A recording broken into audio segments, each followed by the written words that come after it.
I hereby call to order this regular meeting of the Danbury Board of Education. Will all those in attendance please rise for the Pledge of Allegiance? Pledge of Allegiance to the flag of the United States of America and to the republic for which it stands, one nation, under God, indivisible, with liberty and justice for all.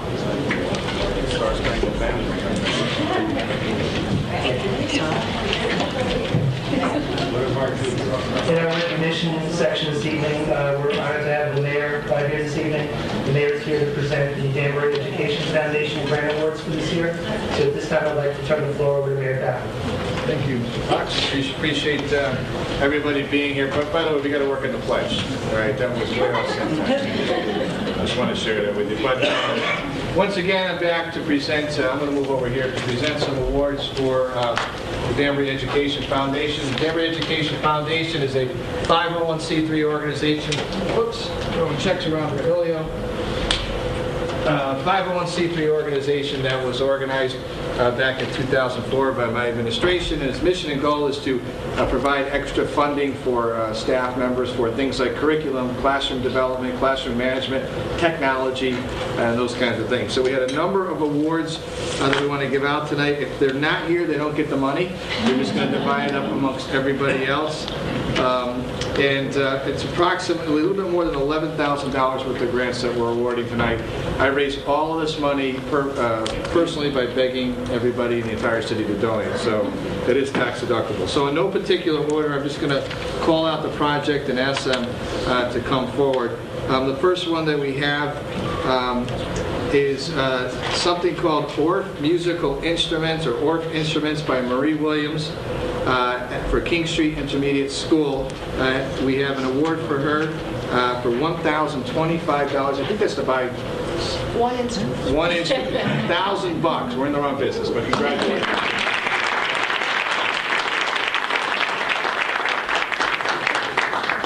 Oh, sorry. It's your newsletter, so you got to contact me. It's okay. All right. The next one is, we have actually one $5,000 grant, but I'm going to hold that to the end because that's no fun. We have Mary Neimer over at King Street Primary and Millridge Primary came up with a Neimer running program. Mary's a good buddy of mine, but that's not why she got the grant. This is a great application. $1,500 for her running program.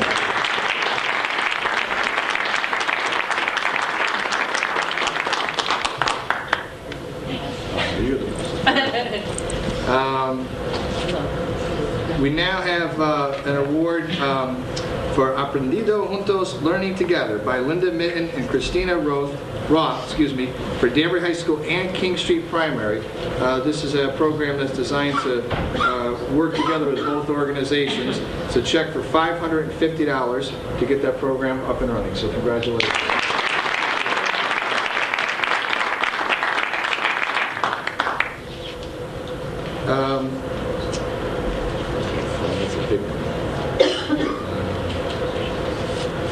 We have actually, there's a graduation today at ACE School, and it's just a wonderful experience. If you've never been to ACE graduation, if you're a member of this community, I encourage you to go and just watch the program. So they had graduation today, but one of the staff members there wrote a wonderful grant, who also was one of my students back at Danbury High School. That makes me feel very old. But he has a grant here for $1,500 for the BioEcho 21 program over at ACE. John Weber.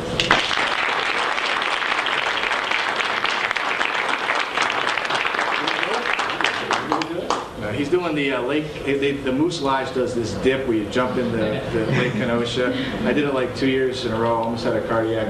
And so I'm going to go and watch John do it. It's a great party and all for fundraising, so if you want to go, we encourage you to do it. Okay, got a few more here left. We have the Terry Weil Greenhouse Vocational Program by Ann Cunningham and Scott Weisner for Danbury High School. Check them out, $970.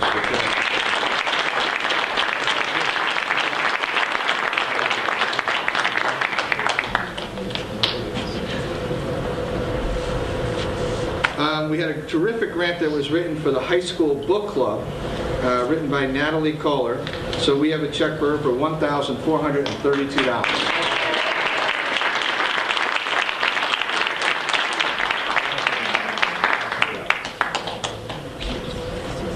And finally, the granddaddy of them all, this grant was put together by Laura Baxter, Donna DeMeo, and Christina Taylor Rindeau at Danbury High School, and it's called Hunger Games: Political Freedoms at Risk.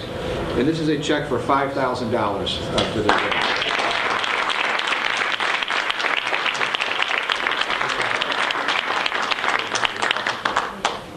That's the only time I bring checks over to the Board of Ed, so... We could change it. Yeah. I'm sure you could, Doc. So, anyways, congratulations, everybody. Great work.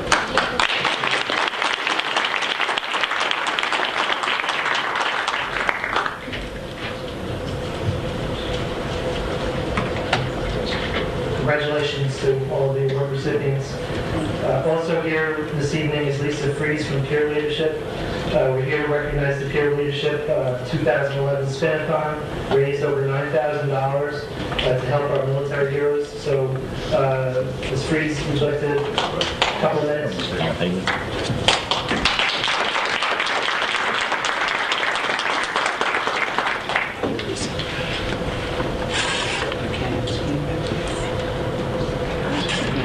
Thank you. Actually, I really didn't do anything. It was absolutely 100% all the work of the students, so I would like to just turn the microphone directly to them.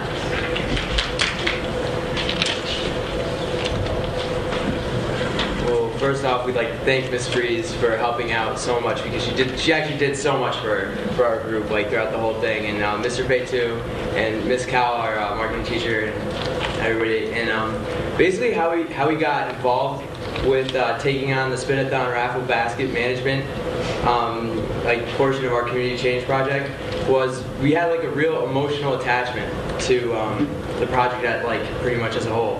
And because in early November, I ended up taking a trip down to DC with Ted Hollander, my mom Mary Beth Vandergrift, and Boy Hollander, all the co-founders of the Help Our Military Heroes organization. And I got a chance to see a band presentation to a family that needed a band, and I saw the previous band recipient, Sergeant Carlos Evans. And Sergeant Carlos Evans was so thankful that he saw the band, and that he had the band. And just to see him standing there, like so proud for like our country, that like despite what happened to him, like just standing there, just being so like happy, so thankful, just like so content, like it really got me like excited to make a difference in the community. Like we really want to do this. So the next day, like we came back that same night, like it was a crazy trip.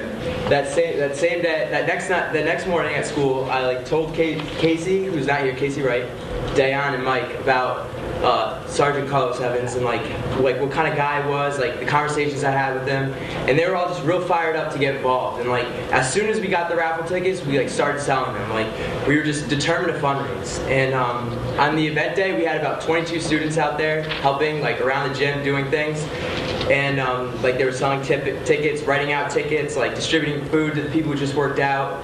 And actually, Mike was outside for a little bit in the freezing cold directing traffic. It was pretty funny.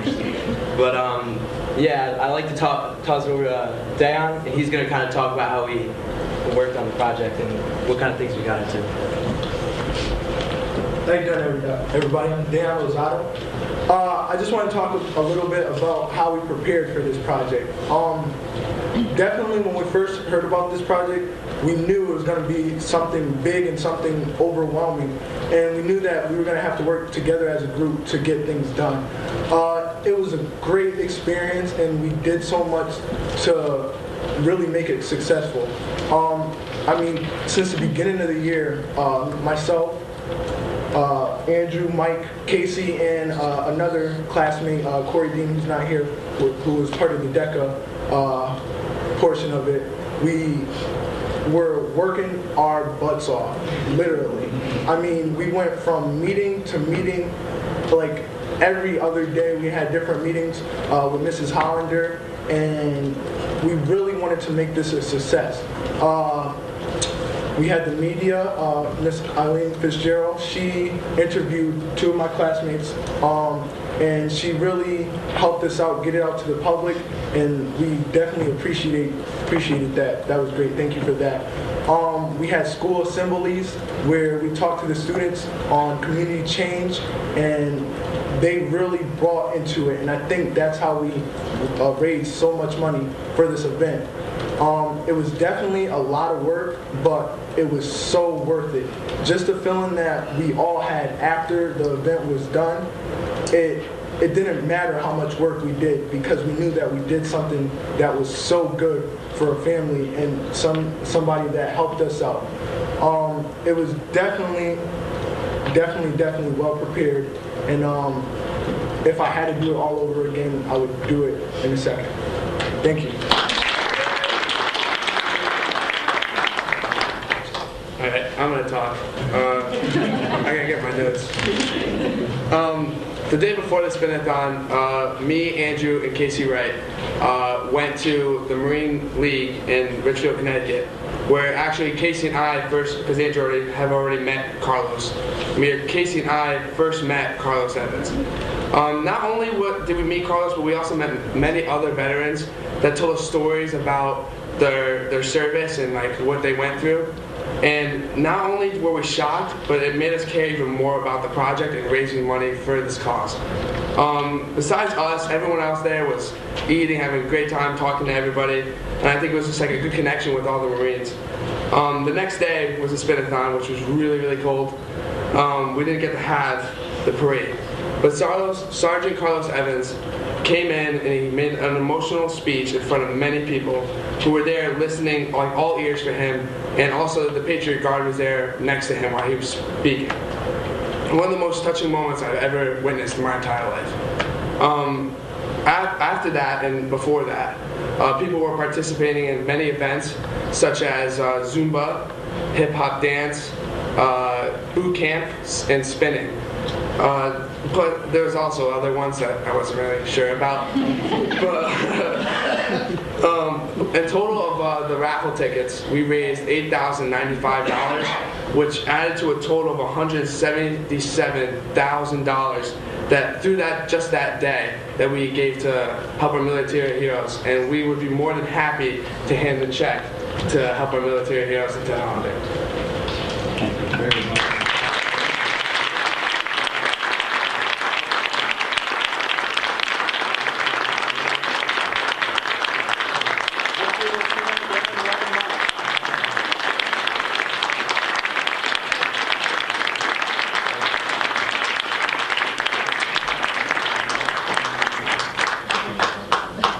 I just want to say on behalf of the board, very grateful to Andrew and to Mike, Dion, and Casey, and to others, continuing the long tradition that we have in Danbury High School and throughout the district, and in raising money and helping out the needs of the community, whether it's the military, earthquake relief, diabetes, soccer balls for children, etc.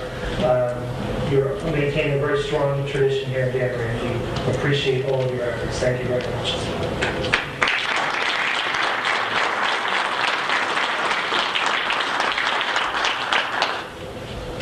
Now on to public participation. The board welcomes public participation and asks that speakers please limit their comments to 3 minutes. Speakers may offer objective comments of school operations and programs that concern them. The board will not permit any expression of personal complaints or defamatory comments about Board of Education personnel and students, nor against any person connected with the Danbury public school system. Is there anyone in the first row who wishes to address the board this evening? I'd like to remind board members and public speaking, please use the microphones.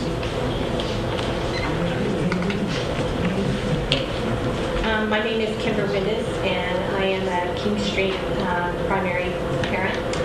And the first thing I'd like to address is the calendar, and that I voted just recently to get rid of the February break and the professional day in May as being the best option in terms of having least impact to those parents who may have planned vacations over those holidays.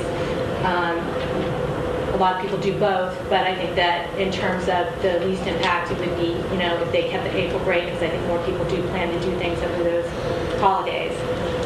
So I also wanted to state that. And I also wanted to say that I do believe that snow days should be written into future calendars. I realize that this has been an unusual year in terms of the amount of snow, but since living in this area, I have not seen less than 4 snow days used in a given year, and I don't understand why we can't build them in, plan for it in the future, and then we wouldn't have to be making these choices, or parents losing deposits, or not having their children in school because we had to cancel a vacation. And I realize the 8 days, we may even have more by the time winter is over. We wouldn't necessarily have to plan for worst case scenario every year, but we should plan for what is generally seen every year. And I think that 4 is pretty reasonable for some such amount, which, obviously if you looked at the history, you would best make that decision. I've worked in school districts before that had snow days, and it seems to work a lot smoother. And I've often wondered about it, and this year was the first time that, it actually made me think, wow, maybe we should have this discussion. The other thing I'd like to talk about is a note on the CMT discussion. As a parent, it's a little disheartening to me that our schools have now focused so much on standardized tests. And I realize that a lot of this is driven at the federal government, but I would like to see superintendents and school boards across Connecticut and across the United States start to say enough is enough. When I listen to discussions, it makes me sad to think that there are people that want to get rid of recess, people that want to get rid of science and social studies, and basically everything that provides a well-balanced education in Connecticut among other states.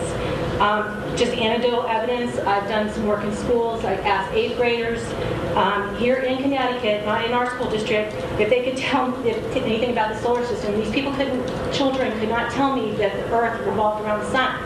And I asked at least 20 children, and maybe only 5 could give me an answer. Maybe only 3 could tell me how many planets there were in the solar system. These are things that are becoming increasingly lacking in our school system. And we are pushing so much down at the elementary level that we have kindergartners that were being asked to, do writing. First graders that are asked to make connections between self and text and comparing different texts they're reading. Second graders that are already doing 45-minute writing assignments in preparation for a CMT that they're taking the next year. Everything is geared towards learning about the standardized test, which is meant to be a minimum.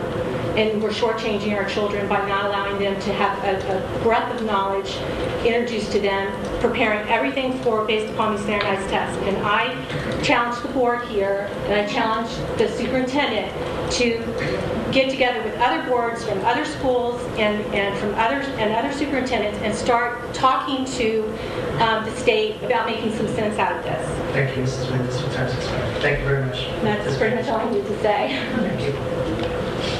Is there anyone else in the first row that wishes to address the board this evening?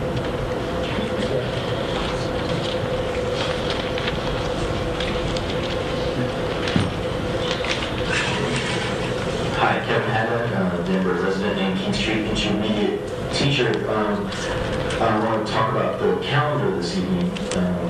First off, I should state that I spoke to CEA last night, and the State Board of Education was going to discuss this matter today. I don't know if they made any progress on the state level. But currently our calendar states that any days added will go to June 30th and then be deducted from the April vacation. However, now we're considering taking them instead from February break and asking various people about various options. And I have to ask the question then, why put that policy on the calendar in the first place if when faced with the reality of it, you're going to see an alternate option? Perhaps in the future, the board should consider other options to begin with. When parents and staff make their plans for April break, they do so knowing they might face repercussions based on the statement on the calendar that says past June 30th will be deducted from April.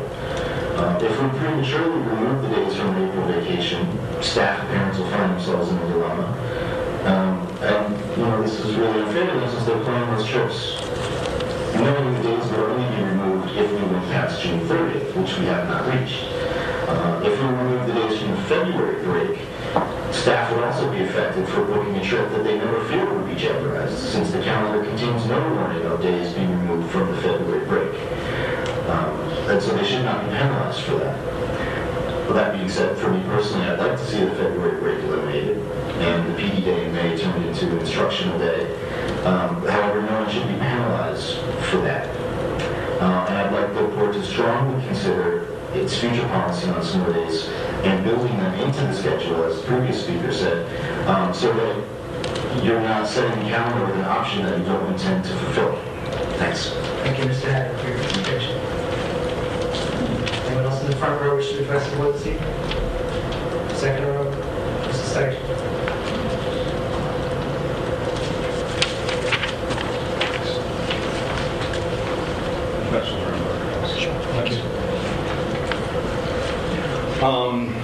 Here again, it's come to our attention that there are serious issues going on at Danbury High School with regard to grading. Teachers have received a directive from the administration to do the following. Exam grades higher than the average of the 2 quarters are going to be reported as the grade. If exam grades are lower than the average of the 2 quarters, take the average of the 2 quarters and post that as the exam grade. If you issued a credit-only grade, then go in and create an exam grade of 65%. This translates as follows. If a student has a midterm exam grade of 55%, but a 70% quarter 1 and 90% quarter 2 grade average, the administration has told the teachers to take the average of quarter 1 and quarter 2, 80%, and report the exam grade as 80%, not the actual 55%, and then use it as 20% of their grade. The next directive given to the teachers. Students who do not show up for exams will receive a 50% score. This sounds like a good deal. I would love not to go to work and have to pay 50% of my salary. They also indicated that parents and students would not be informed about what was done until the grades have gone home to them. This is grade tampering, data manipulation, not to mention, in my view, immoral. Grades posted on report cards are sent to the state. Funding, scholarships, GPA, class rank, etc. are based on those grades. The school could lose its accreditation, and where then would be HSB? The credibility of all of the administration, Drs. Pasquarella and Glass, and the Board of Education, I feel is at risk. The ramifications of this grade tampering have both short and long-term effects, not only in the school, but our community as well. Also, Dr. Rossi specifically communicated in a voicemail to all of the parents that midterms would be only 10% of the final grade due to snow days. We can only assume this, and except AP students would be given take-home, like open book, open internet, parents, tutors, etc., any kind of help they want to take their grades. We can only assume this is to improve the grades in the administration's favorite program. So the administration just changes the rules on an ongoing basis, at its whim, and that does not accurately reflect to the parents nor the students what is going on. It is time to rein in the administration of DHS and to hold them accountable for this. Students are upset about this as the parents. It is a sad day when students see what they believe is a low moral and ethical standard of the administration that is supposed to be leading them. Immediate action is required. So the question is to the board, what are you going to do?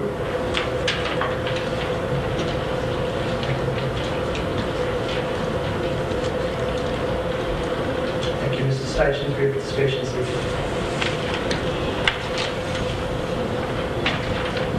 Anyone else in the second row wish to address the board this evening?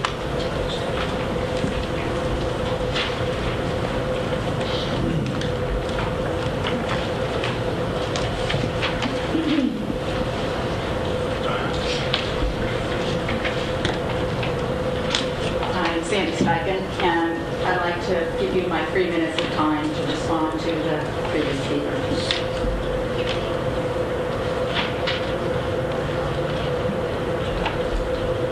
Steichen, public participation is meant for you to address the board. Are you complete?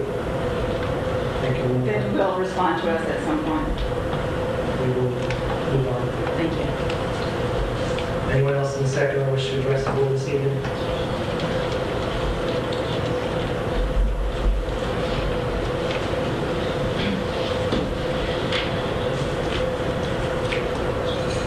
Good evening. My name is Kathy Valley. I am a resident of Danbury, and I'm also employed at Danbury Public Schools. I'm a school library media specialist. I'm here to speak briefly to you tonight about two budget items. The first is the position of Director of Information Services and Technology. This position was formerly held by Sue Rice and was not filled at her retirement last year. Mrs. Rice has continued on with us this year as a consultant, valiantly trying to keep up with the demands of this position, working 10 hours a week. We applaud her efforts and we thank her for her dedication, but we believe at the media specialist that the position of Director of Information Services and Technology is vitally important to our school district. This district needs an educator at the helm who has the vision and leadership skills necessary to guide us in preparing our students for the 21st century. We need leadership to make the best use of the technology we've invested a lot of funds in to help increase student learning. The world's changing very quickly, you know that. We've moved from desktop computers to laptop computers, and today, netbooks and iPads and iPods and iPhones and Kindles and Nooks, and we require a visionary leader to move us forward in a direction that offers our students all the experiences that they need to succeed in a complex world. Please consider filling the Director of Information Services and Technology position for the good of all of our students. The second budget item I'm concerned about is funding for books for school library media centers. For the second year in a row, there are $0 allocated in the budget for library books. This means no new bestsellers on the shelf at Danbury High School, no 2011 Connecticut Nutmeg Award books on display in the middle school media centers, no 2001 Caldecott or Newbery Award winners in the elementary school libraries, no new books for our ELL learners. 2 years of zero funding is going to have a dramatic effect on a library's ability to entice and enthrall readers. At $2 a student, a $20,000 investment, a really small amount of a very large budget, that would mean so much to 16 media centers. Please consider funding books for school libraries because reading is essential to every student's education. I thank you for your time and for your dedication to our students. Thank you for your participation this evening. Anyone else in the third row wish to address the board this evening? Fourth row? Anyone in the back? Anyone at all? That's all. Seeing no further participation, public participation is now closed. We'll move on to the consent calendar. Chair seeks a motion regarding the consent calendar. That the Board of Education approve the items on the consent calendar as recommended in the exhibits 10-40 and 10-41. Is there a second? Second. Seconded by Mrs. Molinaro. Any discussion on the consent calendar? Seeing none, all those in favor, please signify by saying aye. Aye. Opposed? Abstention? The motion carries unanimously. Is there an employee representative here this evening? Mr. Yoshi?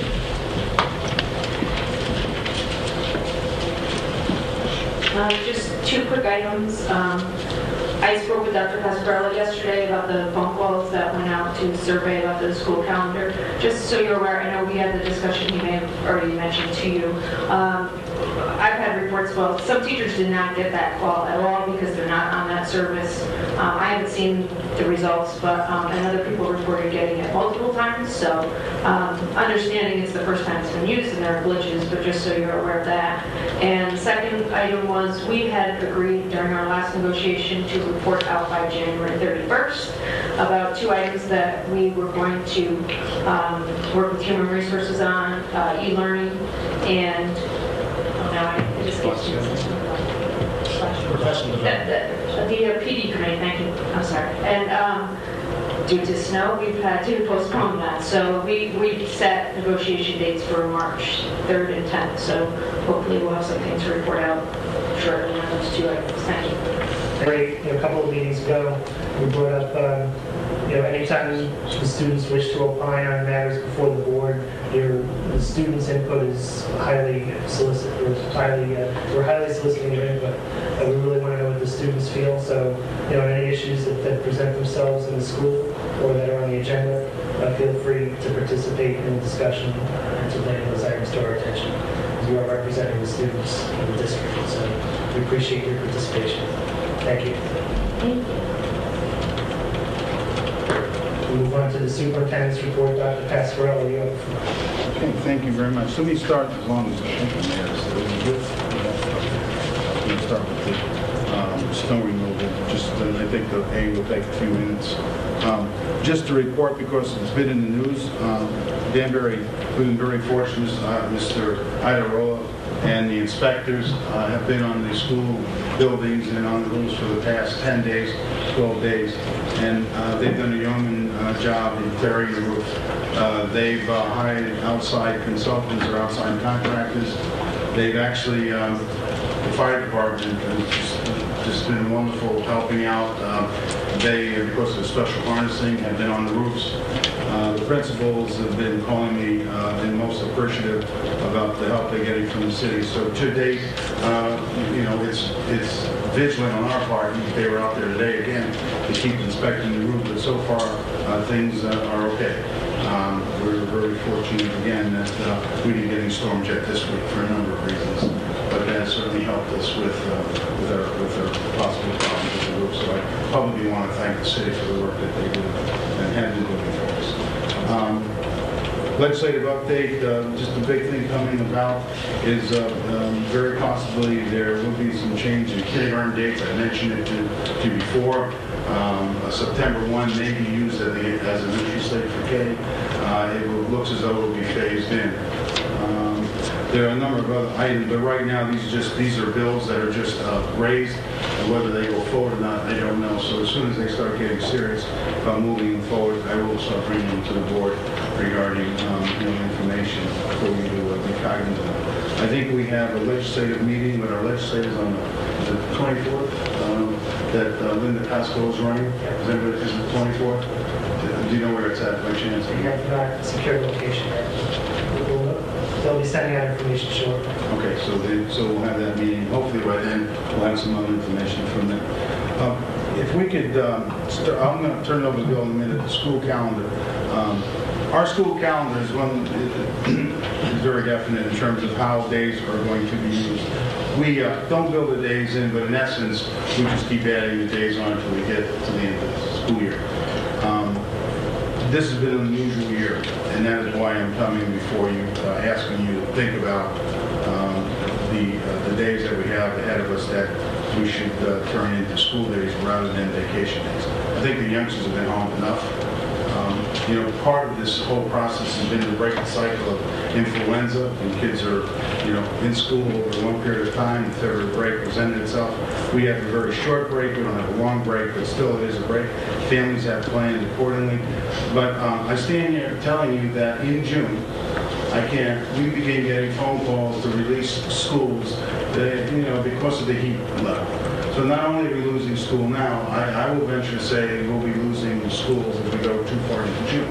This is a very unusual year, and I think that you should at least have the debate and the discussion on whether or not we want to add some instructional days back to the school days.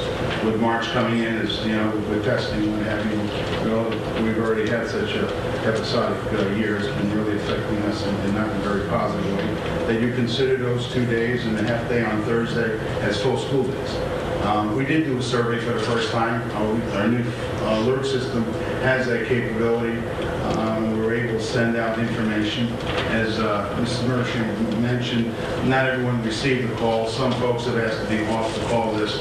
They don't like to get 4:30, 5 o'clock call in the morning. I know the feeling for that. But that we can't help. Maybe we can do it better. But at this point, we decided to at least give you a flavor of what we're getting from the public. I received calls on both sides saying, yeah, it's a good deal, but we have to change our plans. I would agree. I think you have to hold people harmless. This is, it's very short. Had we had a meeting last week, we might have been able to discuss it then. So I think we need deliberating. I put it in here as information. If it gets to the level where you want to discuss it in a motion, then you can raise it as an item on the board to vote on. It's certainly up to you. And I'll let Bill at least share the information that we've been able to garner from the phone calls. Thank you. Just going back to one of the comments that was made, a very valid point about building in snow days. As Sal said, we don't have them listed, but our tentative last day of school is June 15th. So we have ample time from June 15th to June 30th to be able to accommodate typical 3, 4, 5 day snowfall that we get. We've already had 8 snow days this year, and that's what makes it such an anomaly. We go back and forth every year with the dates. We look at all the surrounding communities, ask them, we do a regional thing, we do a statewide review. We talk to our CYPTO group, and basically anybody else who has something to share with us. We started August 26th this year for staff, for our new staff. So we're already starting into, relatively deep into August. We can back that up. There's always an option to do that. However, traditionally, we've not had a problem like this. This is my 12th year in Danbury, and we've never seen anything like this. As a matter of fact, this is my 38th year in education. I've never seen anything like this winter. Hope we never see it again. But the idea of making sure that we have a buffer at the end is a point extremely well taken. A couple of quick points, because we've had parents ask us questions like this. It is illegal for us to go to school on Saturday or Sunday. If we add hours onto a given week or 2 weeks, let's say we add 1 hour each day for 6 days, it gives us 6 days of instruction, 6 hours of instruction over 6 days. We can do that. The problem is it doesn't count for that lost day. You have to have an actual day in the calendar. So it has to be one of the weekdays. With that said, going back to the survey, we surveyed parents. We received 5,010 responses. There were 3 questions actually, 2 regarding the snow days and one was the choice of how you would like to be notified. Of the 5,010, 3,233 parents indicated that they would prefer not to have the February break for the 2 days and maintain the April break. 1,777 said they would prefer not to come to school on the February break. To come to school on the February break and not to have the full April break and keep shaving off the days as necessary. So as you can see, preponderance of requests have been to eliminate the February break and maintain the April break. Anecdotally, we've been getting many people calling saying we always look at the April vacation as kind of a sacred time and the time that we don't have to worry too much about snow days. We make many plans for traveling, hotel accommodations, so on and so forth. We surveyed the staff as well, and pretty much the same profile popped up. We received 827 responses from the staff. 618 of those responses said they would prefer to shave off the February break.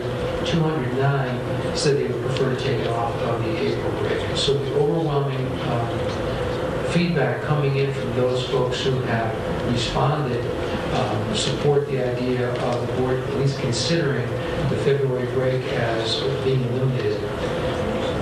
The third part of that is when we ask parents how they'd like to be surveyed or communicated, how would they like for us to communicate with them. We gave them 4 choices: instant messenger, the school messaging system was number 1. We asked them if they would prefer a phone call, if they would prefer a text message, an email, or posting on our district website. 60% said we definitely would like to have the instant message system be the primary vehicle, and the other 3 were kind of balanced in their responses. So again, the overwhelming responses, we would like to have the instant messenger continue. The last piece is, as we look at this, we have February 17th as the day before the February break. It's Friday the 18th, Monday the 21st. If we eliminate those 2 days, we can eliminate President's Day, but we would have to have formal recognitions in each of our schools recognizing President's Day. It's It's up to us to determine what that would actually look like, but we do have to, by law, have some kind of recognition. The day before, the 18th, Thursday, is a professional development day. We haven't as yet, and it's atypical for us to talk to the union in public session like this with Cindy. I've talked to Kim. Oh, good, okay. Briefly. Thank you, good. It's a teacher evaluation and half day for professional development. The idea then would be to make that a whole day for instructional purposes, so we're able to recoup instructional time. Doing that would give us a full day on the 17th, a full day on the 18th, and a full day on the 21st. Gives us more contiguous instruction. But in fairness to the union, we would move February 17th to March 22nd, which is already a half day on our calendar. It's just not for teacher evaluation. We would take that and give it back as the teacher evaluation day. So we're just swapping days when it comes down to be. Just to note that we've already added 5 days on to the end of the year. I mean, we've done that the past few years, and that's why currently we're up to the 27th. This puts us in that last week in June where it's, I think, this is somewhat, it's a safety issue. We don't have air-conditioned schools, except the areas where the computers are out in the offices, so it is somewhat problematic. There's some union discussion that is going on too. Kim, do you want to make some comments regarding that? Sure.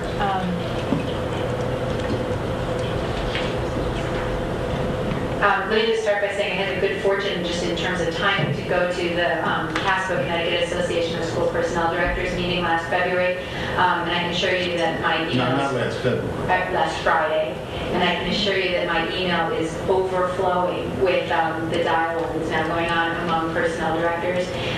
And so far, we've heard from about 30 of them, all of whom are contemplating some combination of what we're talking about today, whether it's taking some of the February days, moving PD days. We also had 11 districts that started at 182 days, so they're taking some of those days away. So I can assure you that everything has been on the table for all of these districts, and everybody's contemplating similar action. The one big question mark, and I have talked with Mrs. Mirashine also about it, the big question mark among all of us is, what do we do with the people who have pre-committed vacation time, paid plane tickets, non-refundable plane tickets, and how do we handle that? And to be honest, that's also kind of a jump ball. We have in Danbury, we do have a past practice, although it's very, very old, of if we take a day from April, that those people who had pre-made plans could take the day, but that they would be docked. So that's the only experience that we've had so far. There are other districts out there that are considering not just docking, but maybe having those people who take the vacation use their, or pay for the price of a sub, which would be slightly less than their 1 day's pay. So I guess my comments are designed to say, I can't even narrow it down for you about what other districts are doing. Everybody is flying the plane as they're building it and trying to figure out the best way around it. We do also, in some of our other contracts, like, for example, the secretaries, there are provisions in there that if they do work on holidays, that we can give a comp day, so that may be a non-financial ramification. If we do call in people on the days that we've already scheduled for them to have vacation time or for the holiday day. I'm not sure that's all that helpful. I can't really give you a whole lot of information about which direction the prevailing wind is going, other than to say everybody's looking at it. Any comments? Elliot? If I was sitting here and saying, yes, how many people would affect? It's just with all the employees that we have, it's just too difficult to ask that question.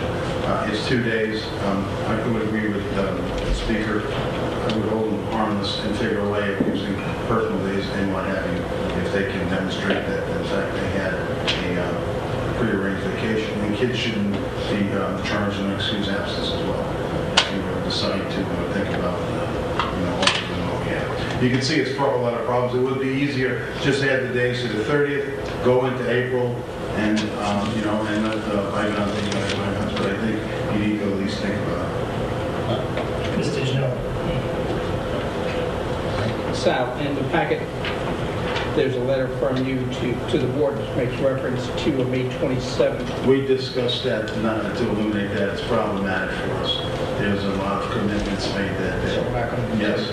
The only days we're considering, we think you should consider, would be Friday and Monday. If at this point. Remember, we have half the winter to go. You may be doing it anyway, you know, it's just you have half the winter to go. That's what worries me even some more. All right, but Yes, I would eliminate that because there have been a lot of amendments for teachers that day. Mr. Scott, Dr. Sal, I think I asked you this question at a prior meeting or a meeting. Do you remember you gave me the calendar? So we have to go to the 30th, and then you gave the numbers and we all created. Do you remember that? Right. Well, we did make a commitment. The board did make a commitment for that. The 30th, and then was it April? Yeah, that's what the calendar says. Right. That's correct. So why are we? I explain why. Because of the heat. I mean, why would we made that commitment knowing that this always possibly could happen? It's rare, but it could possibly happen. But I'm looking at the board as reneging on their commitment. Yeah, Everybody knows that. And I'm saying, yeah, you could for April. I'm not sticking up for anybody. We may be digging into everything in another shoot. We got a whole bunch going. You understand what I'm saying? Oh, I We voted this. No. I think this year, as demonstrated with already before with exams and everything, there's been some different things happening. I can tell you that I'm somewhat worried about the last week. You have some way of fixing that right now a little bit by doing this. That's all. And I think, yeah, it does say it on there. Absolutely, it's put on there, I know that. But I think that I need to raise it with you because I'm I really don't think, if I may, I don't know how we could handle this. Nobody's going to be happy with this. There's not 100%. My fellow board members and fact somebody happy with this. Somebody's going to be unhappy somewhere along the line. So we just have to make a commitment. If we do feel we have to make a board commitment to the least. Is that why you sent these letters out? I didn't even know you did that. I sent the letter out because I think you need some more instructional time. And we were asked to get the feeling of others when we come here, not dissuade, but simply to say there's an element out there that think that it's a good idea to have kids come to school. So what is your recommendation? Is that My recommendation is bring it back, eliminate the Thursday afternoon and make it a full day. Hopefully we won't have a snow day, and then Friday and Monday. That might happen, and then kids come back. If not, then we just keep adding on until we get to the 30th, and then we bounce into April. And I will tell you, I've been in the district, I've been in Illinois, where they have the days that are embedded in our calendar. And when we went, inevitably, we went into April, and if you think that's a smooth sailing because you have it on there, I'll sell you a bridge sometime in Brooklyn. It is a problem for April as well. Don't kid yourself. People start getting, it really is an issue. So I see it on here, but you'd have more to stand on because it doesn't say anything about February. Absolutely. So, that's not to our advantage. The other argument that I think we've all been batting around too is the issue of continuity of instruction. I mean, these kids have not had a full day of school since pretty much before the holidays. They've had 1 or 2 days off, and the concern that's coming up, certainly to other personnel directors, but also to me just from our building principals, is the concern that they can't get any momentum because these kids are out at least 1 or 2 days of the week. And it's the continuity issue that's causing this emergency circumstance that we would encourage you to look at this more closely. Mr. Terrace. With my experience of teaching, I can tell you if you're interested in quality of what happens in the classroom in one day, you're going to have much more taking place effectively in February than you will have in the last part of June. Secondly, as someone who taught on the 4th floor at the high school, in the 1 year that we went over, I can tell you, people were bringing in fans. We had at the Smith School early in the number of cases at the middle schools and what have you. Just because we did the calendar the way we did, which usually would work. Okay, but this is a special time and need, and having lived through that other time and having taught, if you want the students and teachers to be most productive, I think February is the time. And I haven't taken any survey, but over the years, people who make vacation plans usually do plan. I would think the majority of them, from what I've seen over the years, was in April. Yes, you will affect people in February, there's no doubt about it. But if we are reasonable, like Dr. Sal mentioned, and our personal director Kim mentioned, when you try to work with, those who have made commitments to President's Weekend, I think that's the way to go. I just think that's overall the best way to do it. Anyone else who hasn't spoken yet? Last. As you know, I'm in very close touch with the principals, literally on a daily basis, and principal after principal is reporting significant concerns going back to King's point that we just have not had continuity of instruction. I also want to reiterate what Mr. Kaversak said. Last year, the year before, the year before, the year before, the year before, come June, everybody says kids just shut down. And every year since I've been here, we've had parents calling asking why don't we have a heat index policy, saying that if it gets over 90 degrees, for example, in the classroom, we should shut down. And we've had classrooms reporting 95, 98 degrees. So as we go longer in June, not only is the instruction completely ineffective, but probably actually worse and very dangerous. And we have, Mrs. Lavasser and school nurses, as you know, monitoring that literally on a day-by-day, hour-by-hour basis to let us know if there's something that really is dangerous. We have principals taking kids down to the lower floors. We have to bring them outside, the auditorium, and making sure the computer labs, which are air conditioned. It's just not a good thing to go to in June, not even May. I need to add, I'm sorry, just so for the board's information, I'm looking at Melanie, she does transportation. We did notify our private and rural too, and most of them will go along with our calendar. That's correct. Okay. I just, as an issue, we have to bust them, and we notified them and told them we notify them tomorrow in terms of if you make a decision. I have a question. Did we consider, or did we even have the facility to, at the same time we were holding parents, I don't think that was a foolproof system because I couldn't get a call. I'm not going to do that call list. So, but at the same time we're calling parents, we got about half the students responding, I guess half the families responding. Did we consider reaching out to the employees to see, how many had plans, how many wouldn't be there, and how much substitutes we need to bring in? That could be an enormous expense that we may not be able to fill. Did we consider that at the same time we're thinking about this? Yes, and if we had a small staff, we probably would do it. I'm with Bob. I don't believe as many will be taking Friday, Monday, but to go out there and ask everyone at this point, when we just discovered this weekend we had this option on our phone on the tree. So no, we didn't ask that question.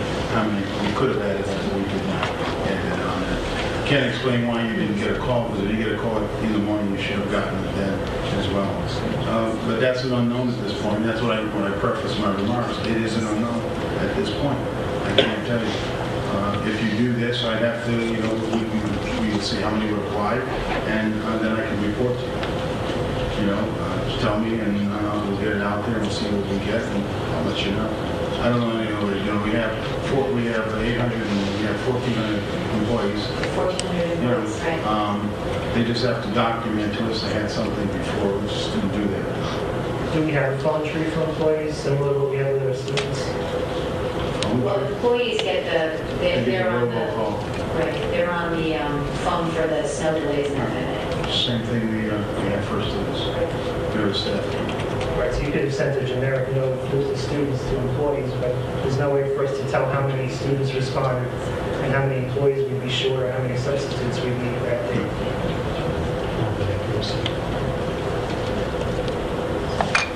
Mrs. Molinaro. Don't we have to work on this work tonight? We would have to do this immediately. We would have to add it as an action item. If it's not done tonight, it's a moot point. We have no further meetings. This is done, so this would have to be added as an action item tonight. Mr. Janelle. Kim, as you indicated, you're not really sure how the teachers are going to be somehow compensated, to use that word, or not penalized for taking this, right? At what point do you think so that the board can be advised, that you would have a decision. Question number one. And number two, is this something that we have to vote on or put into it as a policy? Or no? No. I just asked a question. I've had, as Mrs. Mission noted before, we've had discussions about this, and we're all kind of flummoxed on how to proceed. And part of what we're handling because we don't really know how many people we're talking about. So, you know, I think that you can certainly proceed with respect to all the other people, the non-teacher people. I think you can proceed with some relative certainty about, you know, applying personal days, what we're going to do with those folks.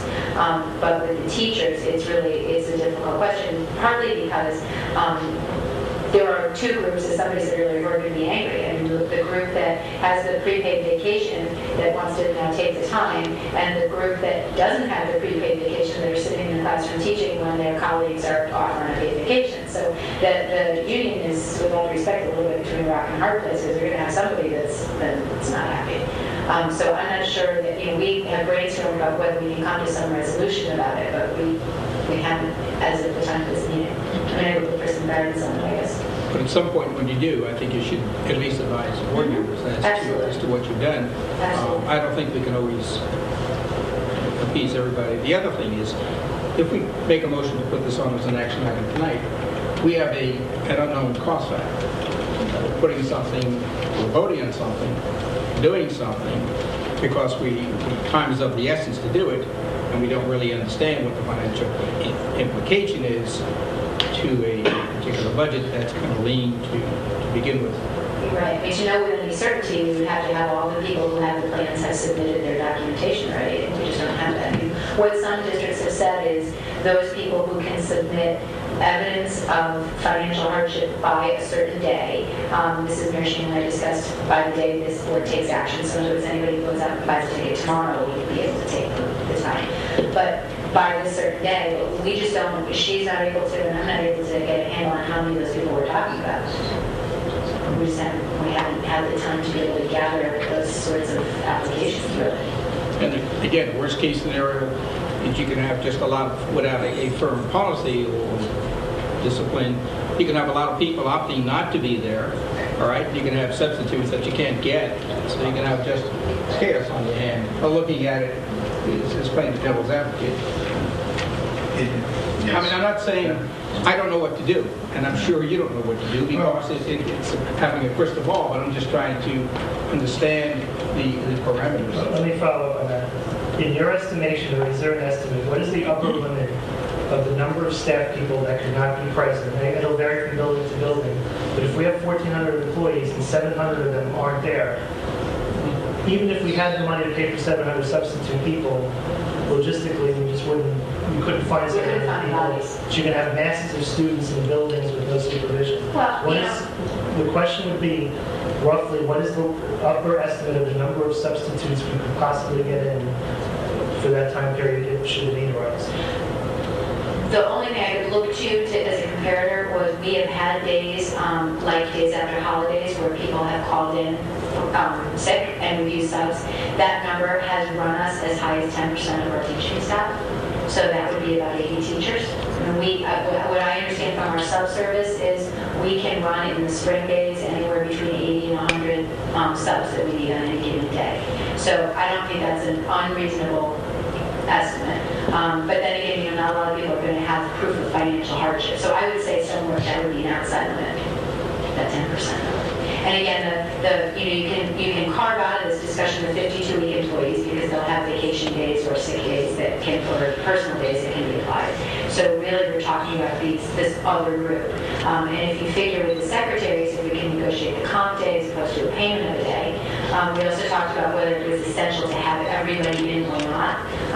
We've come to the conclusion that obviously the elementary schools need to have secretaries to answer the phones, but we can look at whether we need all of those other employees to come in or just the teachers. So you can carve out pieces of this to get a more reasonable estimate of what we think it would cost if we had to pay money. And the follow-up to that is, assuming you have 10, 20, 30% of the people, how much of the productive instruction day are you going to get on that type of a day versus a day in June?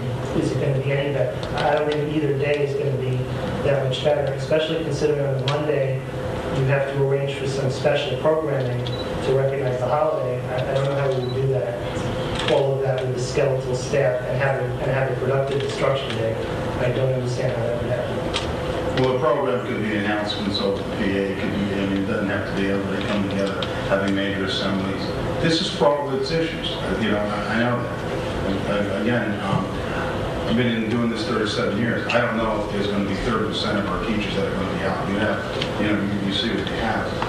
You know, Cindy's back there. She's at the wit's ends as I am. You know, I don't know if she can respond what she thinks about how many would be on vacation. But we only have 2 days. If you had a whole week vacation, we'd have a different conversation here. You're talking Friday Monday. How many of you are going to already go on for Friday Monday? You know, I don't think you have the time tonight to say, I'll check it out, get back to me kind of thing. I just, you know, we didn't have that kind of time.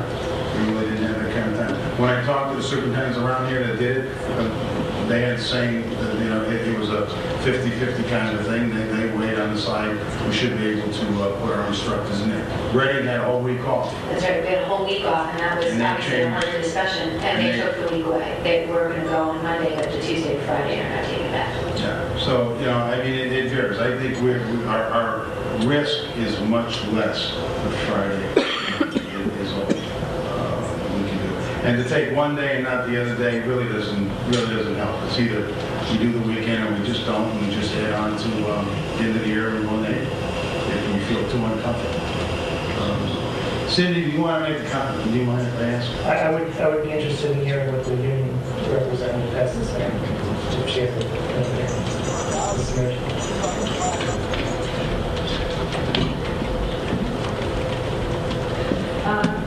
I don't have any numbers to give you as far as how many people this would affect. I can speak to, I've gotten a few emails on it, what's going to happen. You know, my response has been, well, if I don't like dealing with hypotheticals either, but if that's the decision, then we'll work with human resources so no one's harmed. To me, that means no one's harmed financially, whether that's, and we've had that discussion, whether that's paying for a sub or, having put money out for tickets they can't refund, but I don't have any idea of how many people you would be.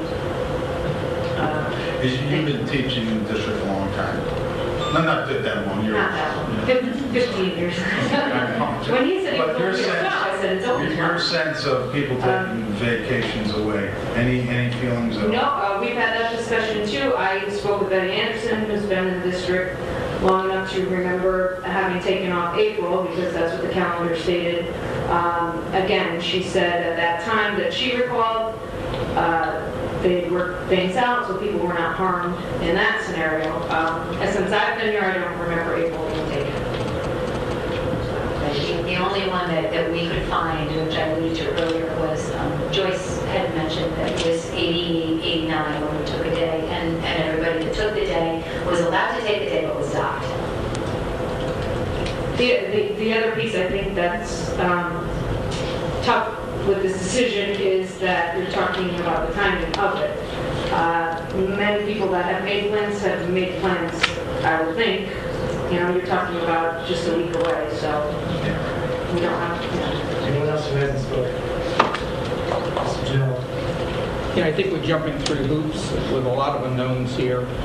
The biggest part seems to be the quality of instructional time. It seems to be a little bit iffy relative to whether it's in February or the same thing in June. I just wouldn't support this. I just think there's too many hoops to jump through. Financially, I couldn't really support something I don't understand as to what the financial implications are, even the best case estimate that Ilya would give us and hang his hat on. People are prepared to work through June 30th, and that's my feeling. Whether you have to bring a fan to school or not is kind of irrelevant at this point. But if you want, I'll make a motion to do something and close the discussion. Okay, and then the last comment I'll make is referring to some of the comments made earlier. When we're faced with a situation where we have to enact what we're saying we're going to enact, and we have doubts about that, I think it's time to relook at the calendar policy as we look to the future years. No matter what happens this evening, when we're faced with reality and we don't think it's the right thing, then it's not the right thing. And we need to take a look at that. That's I think I would refer that to the policy committee in advance of any future calendars being generated. So, One of the things I had found, those districts that started earlier than we did, which I know we've had that conversation, have an easier time with their calendars as well. So I mean, and the state is looking at regionalizing their calendars, whether that ever happens or not, I don't know. But we did start a little later than most districts, so for your information, and it's on for information. If there's no action, then we move on. So that being said, is there any interest in adding an action item to the agenda? I just the discussion's still on. I get the feeling here that it does not have the full support that was needed to make such a decision. Okay, so that's the feeling I get just going around the circle. So I'm not going to add the action item, even though my feelings are expressed. Can we Yes. Mrs. Cooper. What would be the consequences if we do not take any action tonight? It becomes a moot point because we do not have a meeting before the President's Day weekend, so those days will not be available to reinstate. So I would just inform the parents that it's scheduled as is, and we would go to the end of the year and then move into April. I mean, that's what I would tell them, because we had asked their opinion. And that would be what we do. the other consideration is that, again, we did a phone poll, so I don't know, 60, 65% or more expressed an interest in doing that.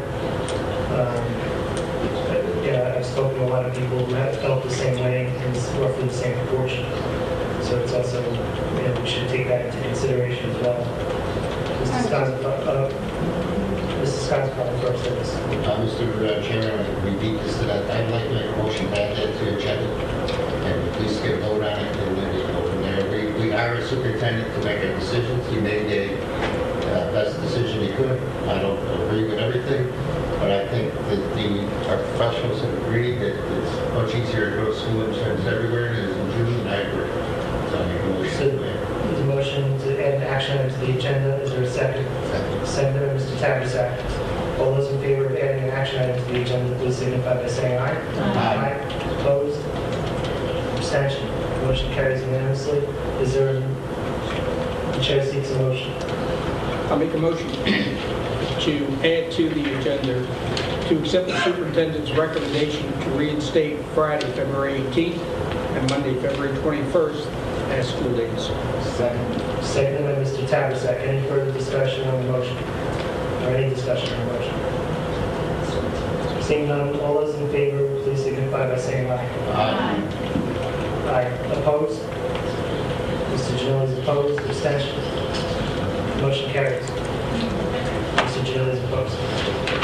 And I thank you very much. I'll report back to you on the absenteeism, so you're aware of what it is. We also need to take action on the half day, making it a full day. No. Just what you did. That's what I was trying to tell her.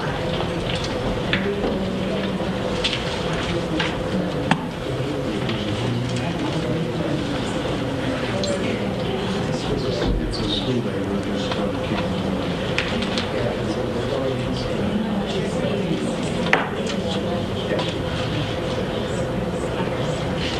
Yes. The intent here, just so for clarity, is Friday and Monday and Thursday will be a full day of school. I would suggest, I would suggest that to go out and meet. That's got him up video. Yeah, we have, in fact, it's written and we'll send it out as we So we're going to use the phone system? Yes. To call that out again? Yes. Oh, wow. We should use the phone My phone system talks to me in Portuguese, doesn't change it. They call me every day. They don't speak to me in English, so I don't understand Portuguese. Okay.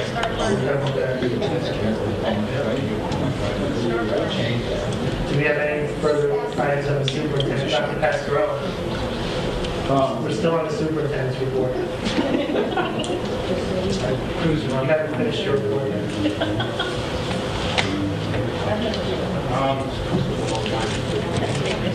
I put something at your places because there was a question about the exam. I think you should see that.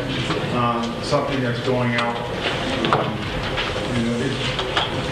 Listen to the conversation we had about the calendar.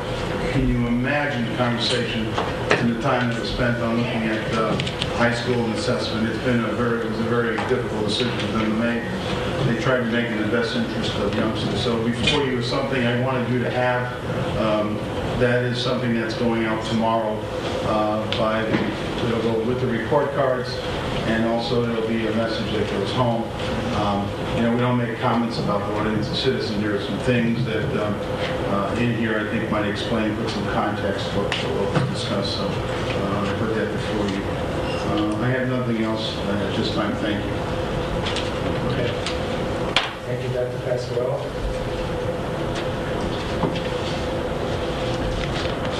You did mention that. Yes. We're on to our action items for this evening. The chair seeks a motion regarding action item A. That the Board of Education adopt the superintendent's fiscal 2011-2012 budget in the amount of $118,638. $118 million. Same thing last year. $118,638,099 as recommended by the superintendent for submission to the mayor as required by the city charter. Is there a second? Second. Seconded by Mrs. Moore. Have a discussion on the budget. Mr. Gianni. This particular budget has been revised. We're going to have an action item This is the motion that's before the board. So. I would like to recommend a revised superintendent's proposed budget for the fiscal year 2011-2012 by reducing. We need a motion to amend. You need a friendly amendment. Sure. I need to make a motion. You need to move to amend the motion. I move to amend the current motion. Please state the amendment. The amendment is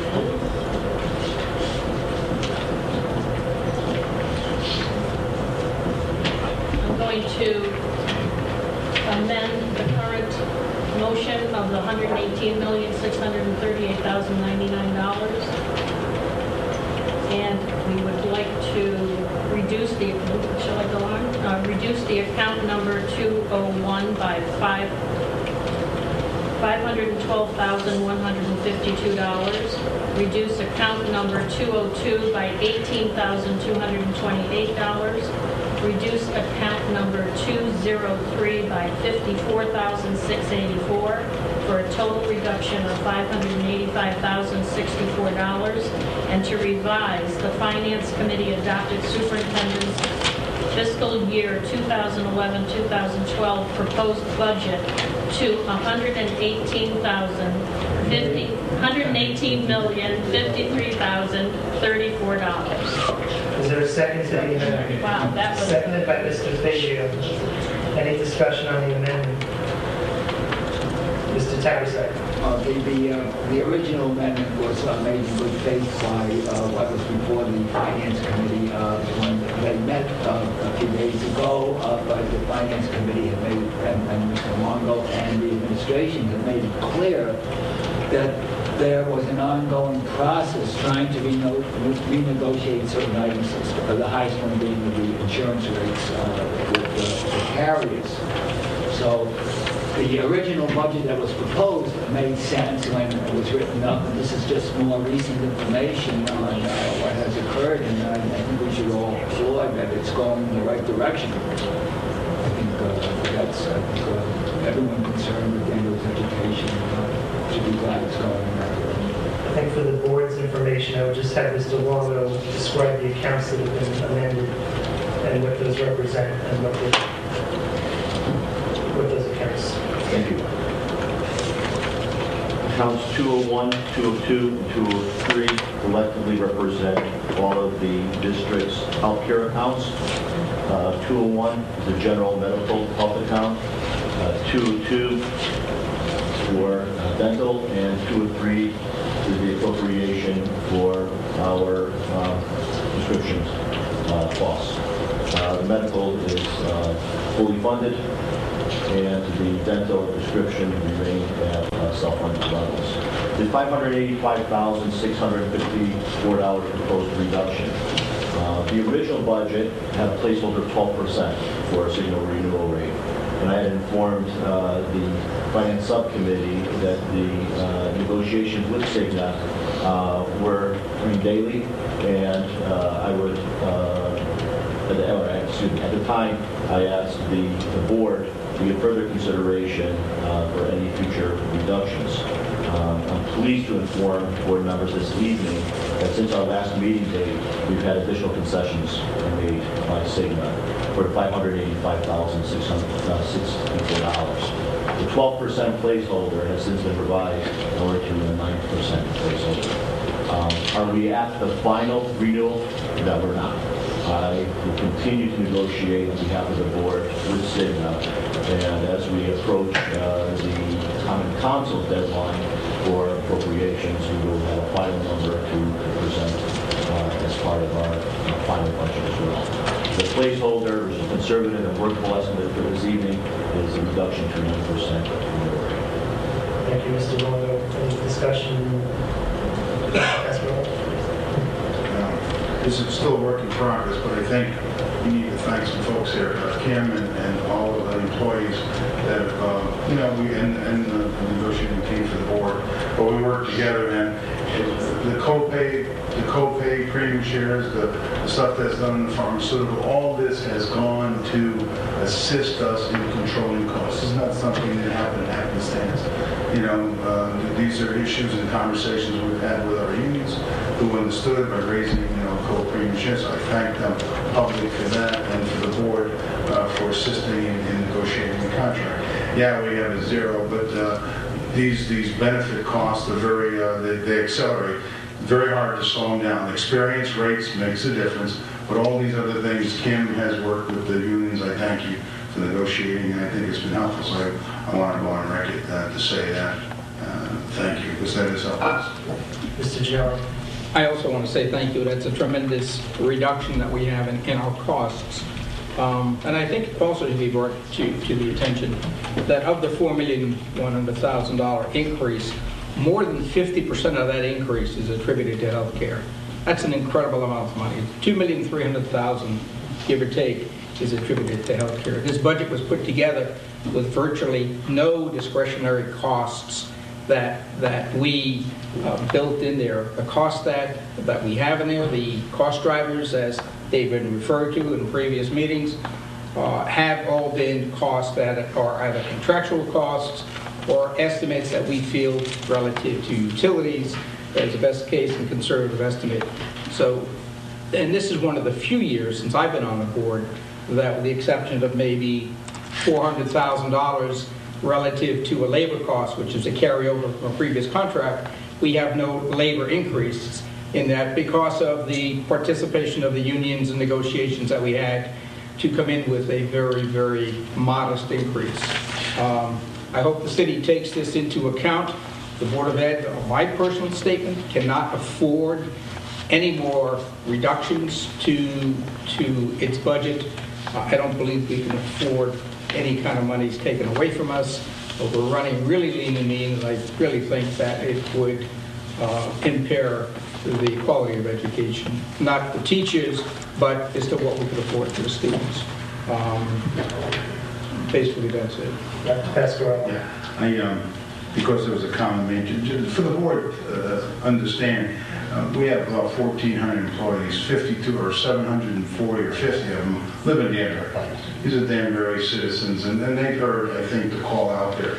So they're part of what we're doing. So it affects our Danbury citizens, this budget, and they've heard the call out there to help us. The other thing is, be clear, this budget is moving us forward. Comment about open positions have not been filled. There's some open positions. He has asked about the Director of Information. It is not on here to be filled. We're evaluating other positions that we have. At this point, they are in there, but whether or not we move them along, that would be our, Charlie's position, help me out. Coordinator of People Services. That currently is in here moving forward, so it's, when the final budget may impact that, but this just takes everybody we have now and moves the programs forward, is basically what we have, so we're not signing back. Bill, Any discussion on the amendment? So we're talking specifically about the amendment.